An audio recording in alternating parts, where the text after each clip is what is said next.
টাঙ্গুয়ার হাওরে এক শ্রেণীর মানুষ বসবাস করে যাদের সংগ্রাম দৈনন্দিন জীবন সম্পর্কে অনেকেরই অজানা। বর্ষায় টাঙ্গুয়ার হাওরের বিস্তীর্ণ জনপদ যেন ডুবে যায় পানির এক বিশাল রাজ্যে। এখানকার মানুষের জীবন জীবিকা আর প্রতিদিনের চলাফেরা সবকিছুই পানিকে কেন্দ্র করে। এক গ্রাম থেকে অন্য গ্রাম, স্কুল কিংবা হসপিটাল, বাজার, একমাত্র বাহন হলো নৌকা। আজকের ভিডিওতে আপনাদের দেখাবো টাঙ্গুয়ার হাওরের জীবন, সাথে বিলাসবহুল হাউস বোটে নীলাদ্রি লেক, ওয়াচ টাওয়ার ভ্রমণ। তাই ভিডিওটি শেয়ার করে সম্পূর্ণ দেখার অনুরোধ রইল। সো গাইজ, আমি এখন এরকম গ্রামীণ জীবনযাপন ঘুরতেছি, সেই সাথে জাস্ট দেখেন যে এই গ্রামের মানুষ কোথায় বসবাস করে, স্বর্গে। এটা হচ্ছে যাতায়াতের ব্যবস্থা একমাত্র মাধ্যমে। জাস্ট দেখেন যে এই গ্রামের মানুষ কোথায় বসবাস করে, স্বর্গে। এটা হচ্ছে যাতায়াতের ব্যবস্থা একমাত্র মাধ্যমে এই দৃশ্য দেখার। আমরা দূর দূরান্ত থেকে ছুটে আসি এটা দেখার জন্য। এই পুরো পাশটাই মেঘালয়া, আর এইটা হচ্ছে জাদুকাটা নদী। আপনারা অনেকে নাম শুনছেন, যারা হাউস বোটে আসেন তারা কিন্তু এই জায়গায় আসে না। এখানে বিষয়টা হচ্ছে আসলে ওই ব্রিজটার কারণে এখানে কেউ রাত্রেবেলা অসুস্থ হয়, অনেক সময় রাত্রেবেলা এই নৌকাটা চলে না, তখন মানুষে আসলে প্রাইভেটভাবে কিছু একটা ভাড়া করে বা কষ্ট হয়ে যায় বা ইমার্জেন্সি কোনো কিছু একটা প্রয়োজন হলে তারা আসলে এটা ছাড়া করতে পারে না। এই জন্য ওই ব্রিজটা করলে অন্তত গ্রামের মানুষের জন্য সবচেয়ে সহজ হবে। আর এছাড়া আসলে নদীমাতৃক জায়গায় কিছু নদীর বাহন থাকাও সুন্দর। এটা আসলে আমাদের বাংলাদেশটার সৌন্দর্য আরও বহন করে। সব কিছু মিলে এটা আর কি। আর হচ্ছে এই পাশে হলো মেঘালয়। আসলে এই প্রকৃতি যে কত সুন্দর, আল্লাহ এত সুন্দর সাজাইছে, আপনি যদি প্রকৃতির কাছে যান তাহলে বুঝবেন। দেখেন এই ঝর্ণা দেখা যাচ্ছে, মেঘালয় পাহাড়, বাংলাদেশের পাহাড়, আর মাঝে হচ্ছে মানে একদম সুবিশাল এক নদী, অফুরন্ত। উনি হচ্ছে টাকা তোলে কত করে মানুষের? 10 টাকা। এটা টাকার ব্যাগ। তো আমি যখন ইন্ডিয়ায় ভ্রমণ করছিলাম, ইন্ডিয়ার বাসে হচ্ছে এই ধরনের ব্যাগ থাকতো এবং ওদের বাসে টিকিট দেয় ইন্ডিয়াতে। আমাদের বাসে কি হয়, দর কষাকষি করি, এই ভাই 5 টাকা কম রাখেন, ইন্ডিয়াতে এটা চলে না। তো এটা দেখে আমার পুরো ইন্ডিয়ান গেট আপ মনে হচ্ছে। এই পাশে কিন্তু ইন্ডিয়া থেকে আসেন নাই তো? কেমন লাগে এই যে বাংলাদেশ থেকে আপনি এই গ্রাম থেকে ইন্ডিয়ার এই সৌন্দর্য দেখেন? আলহামদুলিল্লাহ অনেক ভালো লাগে। অনেক ভালো না? যদি আমাদের দেশে হয়তো এই পাহাড়গুলো, এটা আরো অনেক বেশি ভালো। আরো অনেক বেশি। আফসোস একটা, আমাদেরকে শুধু নদী দিয়ে গেছে, পাহাড় দেয় নাই, মানে নদী দিয়ে গেছে, পাহাড় নিয়ে গেছে। তারা পাহাড় নিয়ে গেছে। আচ্ছা, বাহ, দারুণ একটা কথা বললো। তবে এই যে নৌকার সুপারভাইজার হয় না, বাসের সুপারভাইজার আছে, তেমনি এই নৌকার সুপারভাইজার চাইনিজ বাজা, চাইনিজ ভাষা। চুলা, হ্যাঁ, চুলা চুলা। ও আচ্ছা আচ্ছা, দেখি 10 টাকার হয় না? হয়। ও দেখেন বৃষ্টির ভিতরে বিক্রি করতেছে। যে এতটুকু বয়স কত? বয়স 16 বছর। আমি তো ভাবছিলাম 10 বছর। তো এই বয়সে ও হচ্ছে কর্মসংস্থান, দেখেন নিজের ফ্যামিলির জন্য ইনকাম করতেছে। এই পাশে হচ্ছে আরো অনেকেই আছে। তুমি কি বিক্রি করতেছো? ঝালমুড়ি। ঝালমুড়ি কত হয় দিনে? দিনে 1000। 1000 লাভ হয় না, তাহলে বেশি, তাহলে কত টাকা হচ্ছে লাভ? 400 লাভ, 300-400 পার ডে হয়। বাহ, ভালো তো। এই টাকা দিয়ে কি করো? ভাই তুমি মনোজন আপনার ওই মনোজন এই কাজে ওই কাজে পড়াশোনা করো না কেন? আচ্ছা, ও হচ্ছে আসলে এখন কর্মের ভিতরে ঢুকে গেছে, ও নিজেই ইনকাম করতেছে। ফ্যামিলি চালাইতে হইব না ভাই, করো খালি পড়ালেখা করলে হইব, ফ্যামিলিরও তো দেখে নিতে হইব। আচ্ছা, ওর কথাবার্তা কিন্তু একদম বড় মানুষের মতো।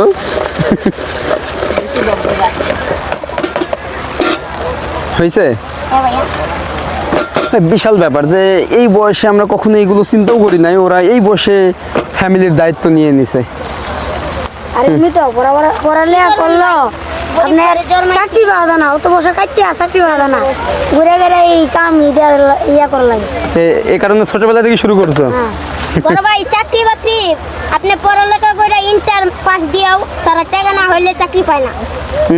গরিবের ভাত ছোটবেলা থেকে নিতে হবে, তাই না? বাপরে বাপ, ও দারুণ একটা কথা বলছে, গরিবের ভাত ছোটবেলা থেকে নিতে হবে।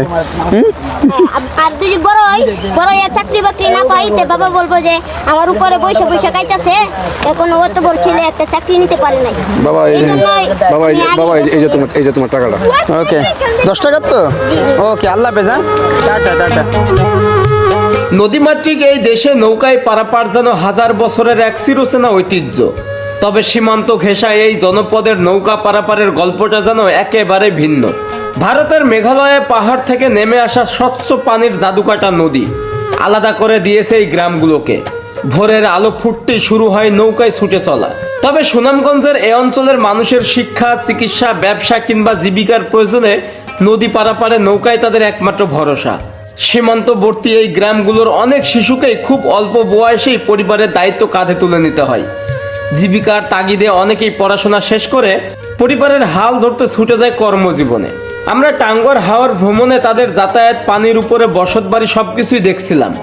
আসলে বর্ষার সময় নদী ভরাট হয়ে পুরো হাওর পানিতে ডুবে যায়। যাই হোক, এরপর আমাদের হাউসবোট জাদুকাটা নদী হয়ে রওনা হয় নীলাদ্রি লেকের দিকে। ফাইনালি আমরা এখন নীলাদ্রি লেক, মানে যাকে বাংলার কাশ্মীর বলা হয়, তবে সেই প্রথম যখন নীলাদ্রি লেকে আসছিলাম সেই সৌন্দর্য আর এখনকার সৌন্দর্য আকাশ পাতাল তফাৎ ভাই। জাস্ট দেখেন যে কি অবস্থা, এই পাথর, এই কাদা মাটি। তো যাই হোক, আমরা হচ্ছে এখন যাব এবং এখানে বোট রাইড করব। যে লেকটা আছে অনেক ফেমাস এবং এখানে অনেক নাটক, সিনেমার শুটিংও হয়। তবে এখন বেহাল দশা, মানে ওইরকম আসলে আমরা পর্যটক দিক থেকে অনেক পিছিয়ে, এগুলোর কোনো যত্ন নিই না, আমাদের কোনো দায়িত্বও নাই। আর ওরা হচ্ছে বাইকে ভাড়া মারে। একটা নৌকা আসতেছে, জাস্ট দেখুন যে কত পানি, যেহেতু ভারী বৃষ্টিপাত হয়েছে এই কারণে পানি কিন্তু একদম লেভেল হয়ে গেছে। আমি কত করে পার পারসন, কত একটু ঘুরবো এই সীমা ওখানে? 4 জন। এর আগে 100 টাকা দিয়ে গেছি। এরকম একটা ডিঙ্গি নৌকা নিয়ে এখন নীলাদ্রি লেকে ঘুরতেছি এবং জাস্ট দেখেন যে কেন মানুষেরা বাংলার কাশ্মীর বলে। যে পানি, একপাশে এরকম সবুজ টিলা, এদিকে বিশাল বড় পাহাড়। তবে আমি যখন এর আগে আসছিলাম নৌকা ভাড়া ছিল 100 টাকা, এখন 300 চাই ভাই। হ্যাঁ, পরে ওর সাথে দর কষাকষি করি 200। ও বলছে আর 1 মাস পরে আসলে আরো 100 বাড়বে। তো এইভাবে বাড়তে বাড়তে এক সময় কত 500 হইতে পারে নাকি। একদম সীমান্তে যাব, ভারত সীমান্ত, এরপরে ওই দিক দিয়ে রাউন্ড হব। অনেক টুরিস্ট, অনেক। আসলে ভাবছিলাম যে বৃষ্টিপাত হচ্ছে বেশি, হয়তো এরকম টুরিস্ট থাকবে না, কিন্তু না, এই বৃষ্টি উপেক্ষা করে অনেক মানুষ আসছে দূর দূরান্ত থেকে। এটা ভালো লাগতেছে অ্যাজ এ ব্লগার হিসাবে, যখন দেখি যে আমাদের বাংলাদেশে টুরিস্ট স্পটে অনেক মানুষ আসে, তো এই জিনিসটা ভালো। তবে আমাদের আরও দায়িত্বশীল হওয়া উচিত। এই যে স্পটগুলো, যে আমরা ভ্রমণ পিপাসু যারা ঘুরতে আসি, তাদেরও অনেক দায়িত্ব আছে। ময়লা যেখানে সেখানে ফেলবো না, কারোর সাথে খারাপ বিহেভ করবো না, ওই জায়গার প্রতি রেসপেক্ট থাকবে, যেখানে যাব সেখানকার মানুষের প্রতি রেসপেক্ট থাকবে। এরপরে লোকাল মানুষদেরও আলাদা দায়িত্ব আছে। তারপরে রাস্তাঘাট ও অনেক কিছু দায়িত্ব থাকে। পর্যটক, মানে যারা মন্ত্রী আছে, তাদেরও দায়িত্ব থাকে। তো এরকমই আমরা চাই আমাদের দেশটা আরও সুন্দরভাবে গড়ে উঠুক। তবে এইখানকার বোটটা দারুণ লাগতেছে, হয়তো কেউ কাপল আসছে, অনেক সাজাই গোছায় আনছে। একদম ভারত সীমান্তে নামলাম আর এই পাশ দিয়ে পানিটা আসতেছে লেকে। আর যে ইন্ডিয়া থেকে, পাহাড় থেকে যে এই পানিটা আসে আর কি, তবে খুবই ছোট। আর এইদিকে হচ্ছে সীমান্ত, কিন্তু কনক্রিটের রাস্তা। তো এই জিনিসটা আমি দেখছি যে ভারত তাদের যত সীমানা আছে কাঁটা তার দিয়ে ঘিরে, তার পাশ দিয়েই কিন্তু হচ্ছে পিসের রোড করে রাখছে। মেঘালয় পাহাড় থেকে বিশাল এক ঝর্ণা, এই যে দেখুন। বাট দেখতে কিন্তু সুন্দর লাগতেছে ভাই, ছোট হইলেও দারুণ একটা ব্যাপার যে এই পাহাড় থেকে আসতেছে আর এই পানিটা কিন্তু নীলাদ্রি লেকে যাচ্ছে। বাহ, পানিটা দেখুন যে কত স্বচ্ছ। তো এখানে গ্রিন ভিউটা কিন্তু নাই, একদম সব পাথর।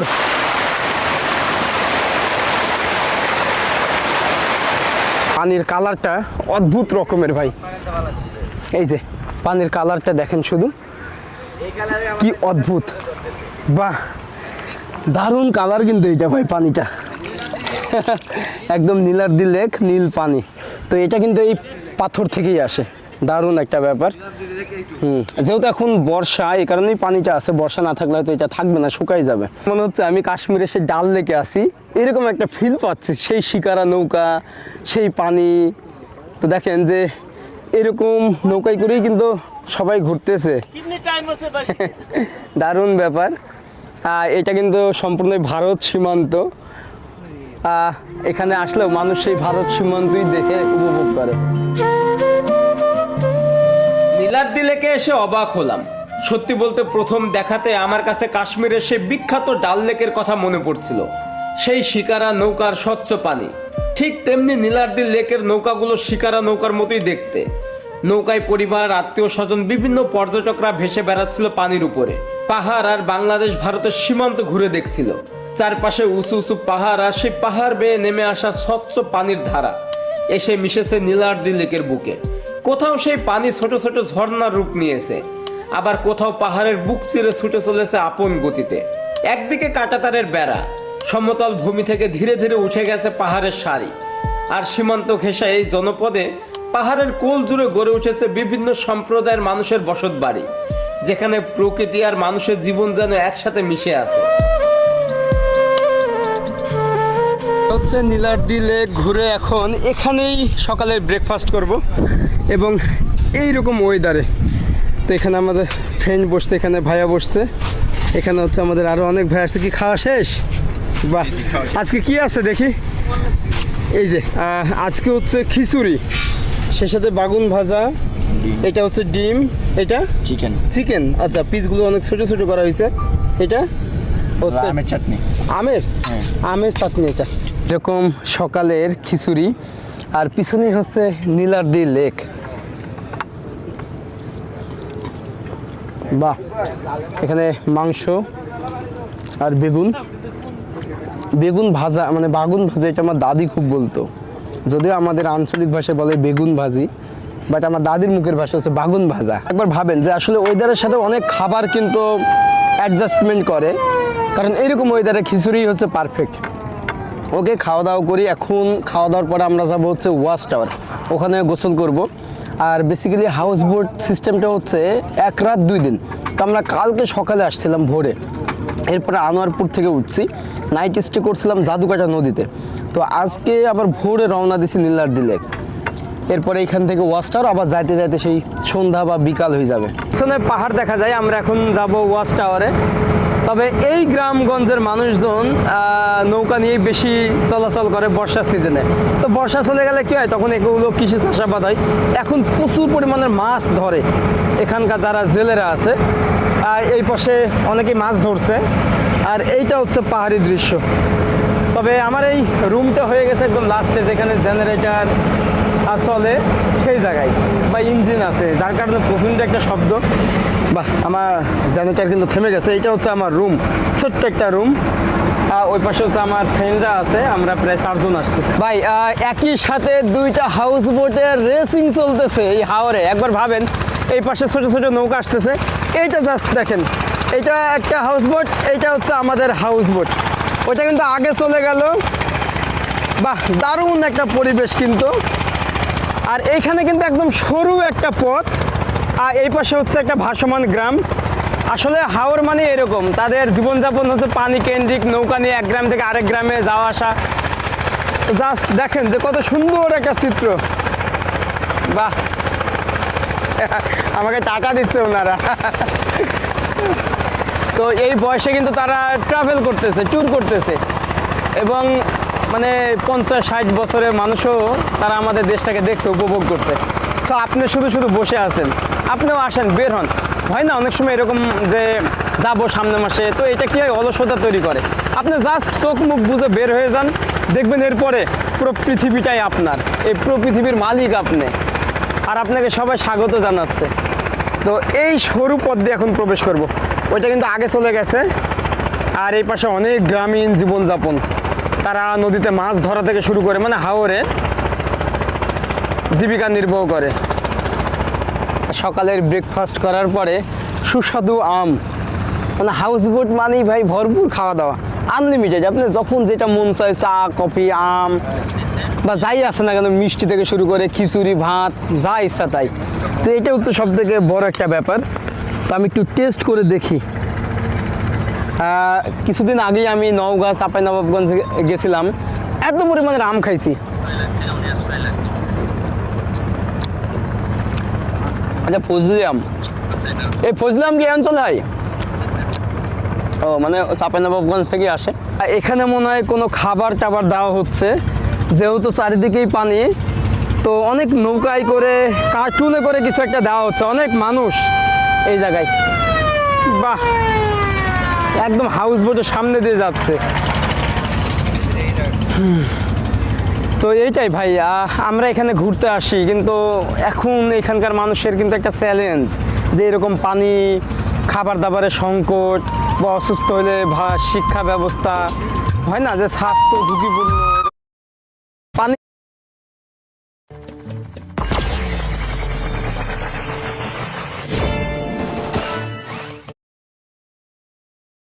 পাইপ দিয়ে পানির সাথে সেটিং করে দিচ্ছে।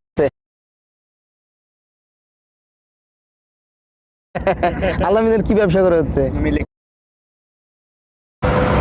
হচ্ছে বাড়ি ঘরগুলো কিন্তু খুবই সুন্দর। তো এটাই, এখানে হচ্ছে মানুষেরা এইভাবেই বসবাস করে।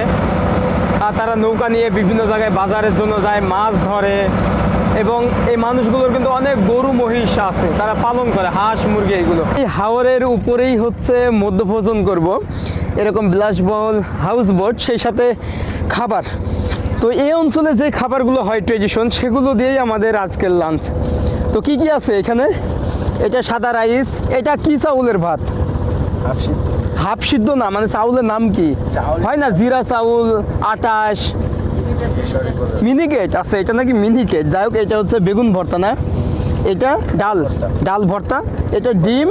আর এটা যখন আমি 1 বছর আগে আসছিলাম এটা খাইছিলাম, আবার নতুন করে। এটা না, আরেকটা ছিল। এটা আরেকটা ছিল।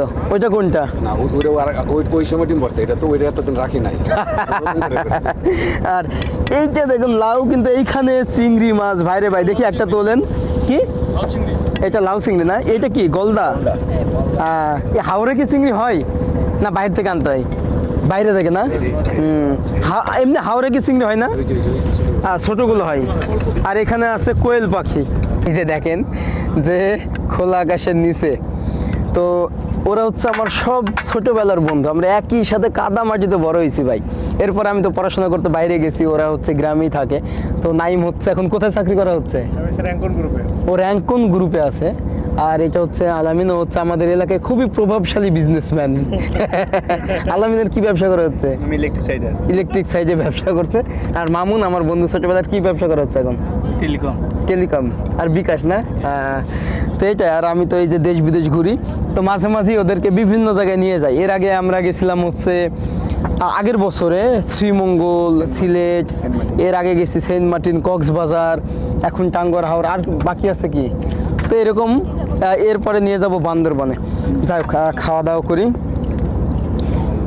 ইনশাল্লাহ না। তারপরে রিসেন্টলি সুন্দরবনেও নিয়ে গেছিলাম। তরকারিগুলো অনেক সুন্দর, এখানকার যে শেফ, ওনার রান্না অনেক টেস্ট। আপনি একটা জিনিস দেখেন, পৃথিবীতে এত মানুষ আছে, প্রতিটা মানুষের রান্না স্বাদ কিন্তু ডিফারেন্ট, কারোর সাথে কারোর মিলে না। আর এইটা হচ্ছে চিংড়ি মাছ। আমরা সুন্দরবনে ওয়াজির বাসায় খেয়েছিলাম চিংড়ি মাছ, এখন আবার আমি এইখানে। এইটা দেখ, এইটা কি খাইতে হয় বন্ধু? এই যে এইটা খাই যায়। কিন্তু মেইন হচ্ছে এইটা। ওয়াও, দারুণ শুধু, দারুণ কিন্তু। হ্যাঁ থাক, আর না। ওকে বাবা, তাই না? ও আচ্ছা। তো এই যে ডালটা দেখেন, আর সেই সাথে কোয়েল পাখি। এখানে কিন্তু প্রতিটা হাউস বোটেই এরকম কোয়েল পাখি দেওয়া হয়। বিশেষ করে আজকে দেখলাম অনেক হাউস বোট। যখন আমি কাশ্মীরে গেছিলাম এরকম দেখছিলাম হাউস বোট, এছাড়া কেরালায় গেছিলাম তখন দেখছিলাম। তো আমাদের দেশেও প্রতিদিনই এরকম হাউস বোট বাড়তেছে। আচ্ছা, এটা হচ্ছে ছোট একটা নালা বা খাল বলতে পারেন।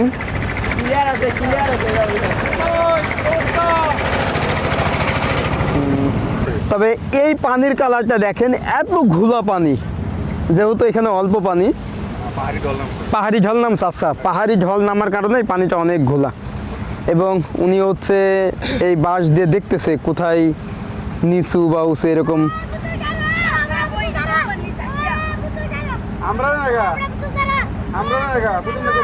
কি কয়? ও বোতল নাই, ওরা চাই বোতল চাচ্ছে। আর এটা অনেকটা হচ্ছে নৌকার মতো। কি অবস্থা? ওকে, এইটা হচ্ছে আমাদের সিএনজি। তো এখন এখান থেকে যাইতে সময় লাগবে প্রায় 40 থেকে 45 মিনিট। ওকে ওকে, বাই বাই, আল্লাহ হাফেজ। এই ভিডিওটা আজকে এখানেই শেষ করতে হচ্ছে। সবাই ভালো থাকবেন, সুস্থ থাকবেন, অ্যান্ড কমেন্ট করেন নেক্সটে কোথায় যাওয়া যায়। অবশ্য নেক্সটে আমাদের নতুন কোনো দেশের ব্লগ আসবে, এবং আপনারা কমেন্ট করেন কোন দেশ হইতে পারে বা কোন দেশে যাব। দেখা হচ্ছে ভাই।